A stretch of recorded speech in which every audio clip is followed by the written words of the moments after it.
right, so welcome back, everyone. Today, we're going to be taking a deep dive into kind of interesting. It's a commentary video. Okay. Yeah, and it's about the comment section, that show over on the Daily Wire's YouTube channel. Okay. Hosted by Reagan Conrad. Mm-hmm. But this commentary comes from a viewer, seems like a pretty big fan, and I think they were a fan of the previous host, Brett Cooper. Okay. And their argument, their whole kind of thesis, I guess you could say, is that they think that Conrad is really struggling to get an audience. Interesting. Yeah, and they think that the Daily Wire is like scrambling, to try to boost her popularity. Huh. It's definitely interesting.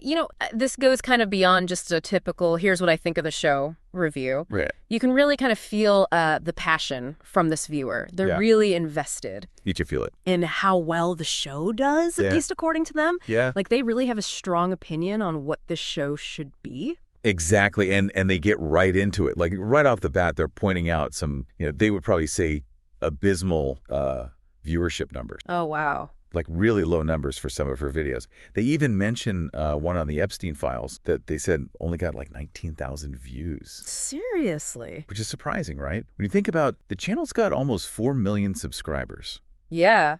I mean, They even say some videos are barely hitting 20,000. Wow. That does seem, I don't know a ton about the Daily Wire's viewership, but that does seem low. Yeah. For a channel with that many subscribers. Within that many subscribers, right? Yeah.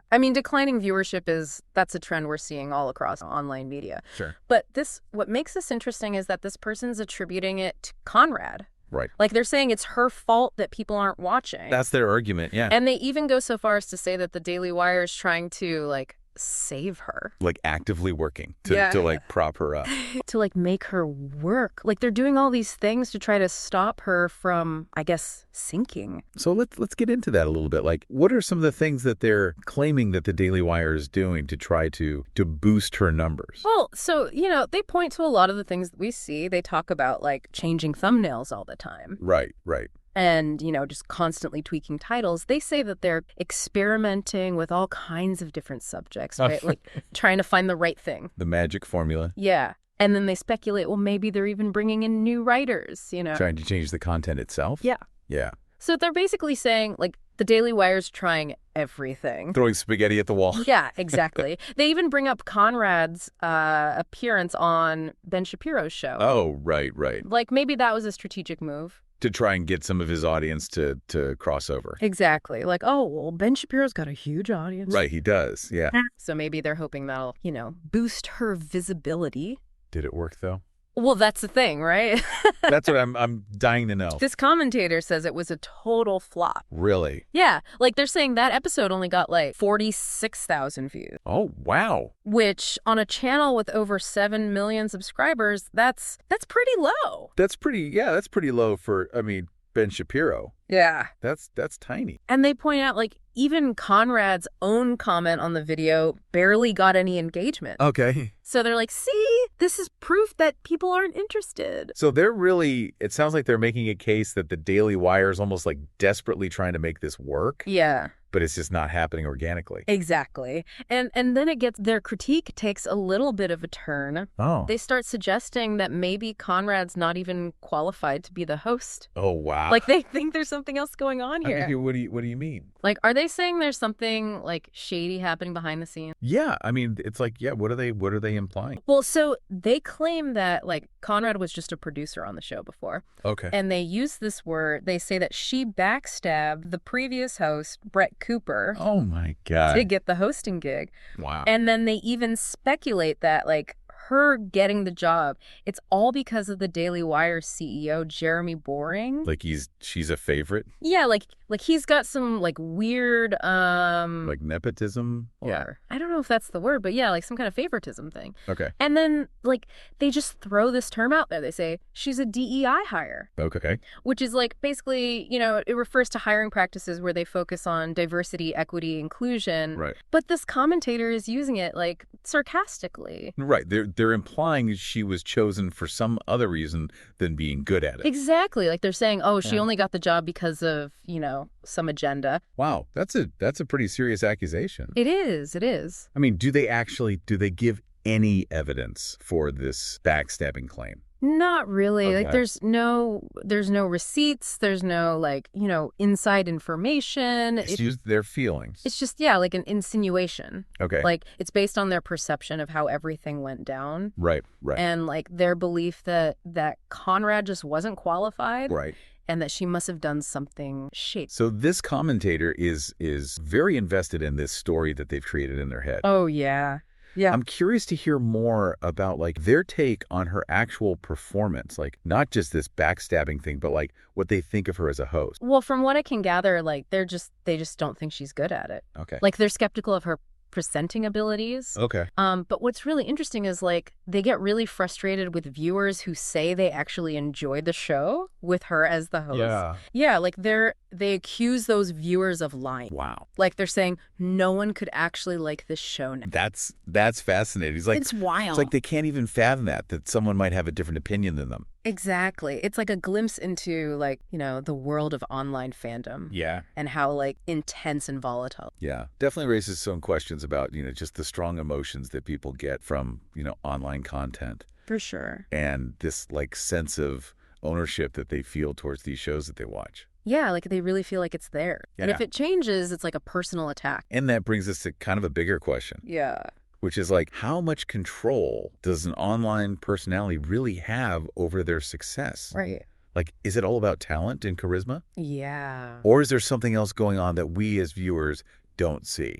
It is, and it seems like this commentator is grappling with that. They are. They're trying to figure out why Conrad is, in their view, doing so well when they don't think she deserves to. Exactly. They're looking for an explanation that fits their view of the world. Like their view of how this show should be. Yeah. So, to recap, we've got declining viewership, allegations of backstabbing, and a commentator who's convinced that Conrad's success is all manufactured. Yeah, they're not buying it. What's next in this summer? No, they're not done yet. They dive even deeper into their critique of that Ben Shapiro episode. Oh, okay. Which they see as like the perfect example of what's wrong with how the Daily Wire is trying to boost Conrad. Right. They argue that episode was just a total misfire, like on every level. In terms of content and like how the audience responded to it? Everything. Okay. And this leads them to kind of a bigger discussion about like the whole relationship between online creators, their audiences, and these platforms that they operate on. Okay. Now I'm intrigued. It gets pretty deep. All right. Well, let's dive into that Ben Shapiro episode then. Oh, okay. And see what insights we can get from this commentator's very passionate analysis. Let's do it. So yeah, they really focus in on what that Ben Shapiro episode was about, which, like I said, was all about OnlyFans. Right. And they seem to think that was like almost like a desperate move by the Daily Wire, like trying to get attention with, something kind of scandalous. Yeah, like a clickbaity kind of thing. Exactly. And they even go on to criticize how Conrad handled it. They're like, it wasn't insightful enough. It wasn't engaging enough, just not good content. Huh. Do you think is there anything to that? Like, is there any actual evidence that the Daily Wire is like pushing this kind of clickbaity stuff? Well, I mean, it's definitely a strategy we see, right? Yeah. All over online. All the time, yeah. People using these provocative headlines, trying to get those views. Right. Whether it works long term, I don't know. Yeah. I mean, you could see how it could backfire, right? Totally. Like you might turn off your core audience. For sure. Or you might get people who are clicking, but they're not actually interested in what you're doing. Exactly. And this commentator, I think that's what they believe is happening with the comment section. Like they're arguing that, since Cooper left, the show has lost its way. Okay. And that the Daily Wire is more focused on just getting attention than, actually making good content. Yeah, it does seem like this commentator is really struggling with this idea that, the show has changed. Mm-hmm. And that they're putting all the blame on Conrad. They are. It's like a classic example of, when a show or something you love changes, it can really upset people. Right. They feel like they have a stake in it, like they have a say in how it should go. Ownership, yeah. Yeah, exactly. And when it doesn't go the way they want, it's like a personal betrayal almost. I mean, they're even questioning, like, they're saying that the people who do like the show now with Conrad, they're not being genuine. I know. It's like they can't comprehend that someone would actually enjoy it. It's kind of like this thing called cognitive dissonance. Have you ever heard of that? Yeah. Like where you basically reject information that goes against your beliefs. Right, right. And so for them, it's easier to just say that those people are lying than to actually consider that maybe their opinion is wrong. Right, right. It's really interesting. It shows you how complicated this whole world of online fandom is. It is. And how deeply people can get invested. Oh, yeah. And it's not just this commentator. We see this kind of thing all the time, right? When anything popular changes, people freak out. Yeah, yeah. Whether it's a new host or a storyline goes in a direction you don't like, or even if, they just change a character's hair or something. Right, right. People lose it. I guess it speaks to the power of these parasocial relationships. Yeah. Where, the viewer feels like they know this person. Right, right. Even though it's totally one-sided. They've all in their head. Exactly. And so when something changes, it can feel like a real loss. It's like a breakup almost. Yeah. Even though, again, the creator has no idea who you are. Right, right. It's wild. And I think that's part of why this commentator gets so upset with the people who do like the show now. Okay, like how so? Because to them, it's like, well, if you were a true fan, you would be upset too. Okay. Like, it's like they feel like their own feelings aren't being validated. Right, right. Because other people are out there saying, no, actually, I like this. Okay, that's a really good point. So, I mean, how do we deal with all of this? Right. Like all these intense feelings and different opinions that are flying around online. Yeah, it's tricky. It feels like it's getting harder and harder to just, have a normal conversation about anything. It is, especially when you think about like social media and all these algorithms. Like we're constantly being shown stuff that just reinforces what we already think. Right, so we're not even seeing the other side. Exactly. Yeah. And it makes it so hard to like break out of that and actually listen to different perspectives. Like we're all living in our own little bubbles. Totally. And that's why it's so important to like be aware of that. Yeah. To really think about what you're seeing online. Right, right. And where it's coming from. Yeah, like don't just take everything at face value. Exactly. Like be a little skeptical. Right. Question your assumptions.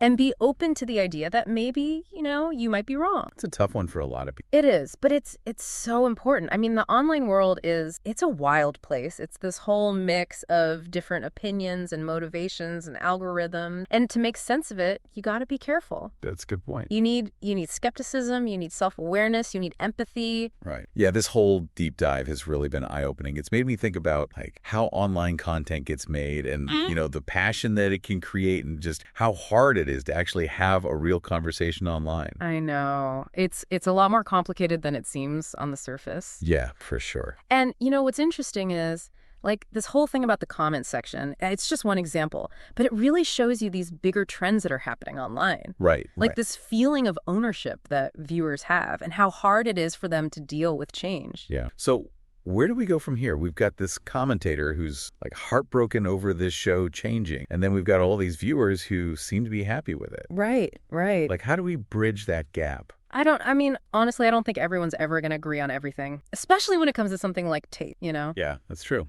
But maybe if we just acknowledge that there are different opinions out there, and if we try to be respectful of each other, then maybe we can at least stop these disagreements from turning into like personal attack. Right, right. Like just because someone likes something you don't doesn't mean they're a bad person. Yeah, good point. So what's the takeaway for our listener? I think it's all about being aware, Okay. Like be aware of the stories that you're consuming online and be aware of how they make you. And remember that everyone's coming from a different place. Yeah, and that your own experiences, affect how you see things. Exactly. It's not always objective. Right. And be open to the possibility that maybe you're not always right. It's a good reminder. A good reminder for everyone. And that the online world, for all its craziness, it's really just a reflection of us. It is. All our hopes and fears and all that. It's a powerful tool. It can connect us, it can teach us stuff, it can entertain us, but it can also be a dangerous place. Right. So we got to be careful. We got to think critically. And we got to be willing to listen to people who see things differently than we do. Wow. It's like we started talking about this YouTube video and ended up, I don't know, somewhere else entirely. Yeah. It's been pretty thought-provoking. It really has. And this, this whole thing with this show and this host, it just shows you these bigger things that are happening online, like how much people care about the stuff they watch and how hard it is for them to deal with any kind of change. Yeah, and this whole idea that the commentator was saying about the Daily Wire trying to save Conrad, does that tell us anything about, what audiences actually want versus what these platforms are pushing? That's a good question. It makes you think about those algorithms, and how they like control what we see online. Right, right. Like, are we really choosing the stuff we want? Or are we just being fed whatever is going to make the most money, even if it's not what we actually want? It's hard to say, it's like this whole hidden world that we don't really understand, but it definitely makes you wonder. And what about the creators themselves? Like, do they even have any power in this whole system? This commentator seems to think that Conrad is just like a puppet for the Daily Wire. Yeah, but I mean, it's hard to know what's really going on behind the scenes, right? Right. But I think it's safe to say that even if you have a big audience, you're still at the mercy of these algorithms and, what advertisers want. So it's not as simple as just making good content. I don't think so. It's a lot more complicated than that. Okay, so for all the people out there who are trying to, make it online, what's the lesson here? Like, can you even be successful if you're not playing by these, these weird rules? That's the question, isn't it? And I honestly don't know the answer. But what's interesting is, this commentator thinks Conrad's success is all fake. But then on the other hand, you see all these people who blow up online and they come out of nowhere. Yeah.